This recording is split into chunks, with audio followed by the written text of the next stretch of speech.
Nakatuon sa pagsulong sa responsableng pagboto at paglaban sa fake news, ang isinagawang GMA Masterclass Election 2025 Dapat Totoo series sa Holy Cross of Davao College sa Davao City at Notre Dame of Tadyangas University sa General Santos City.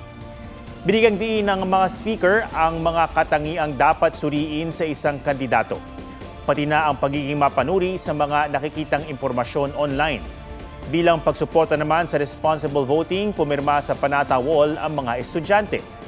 Ayon kay Senior Vice President and Head for GMA Integrated News, Regional TV and Synergy, Oliver Victor B. Amoroso, nakatuon ang GMA sa pagsiguro na ang bawat Pilipino, lalo na ang kabataan, ay katuwang natin laban sa misinformation at disinformation, lalo ngayong papalapit na ang midterm elections.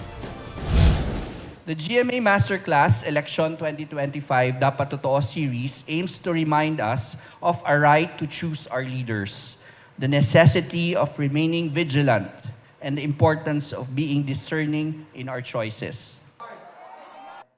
Huwag magpahuli sa mga balitang dapat niyong malaman. Mag-subscribe na sa GMA Integrated News sa YouTube.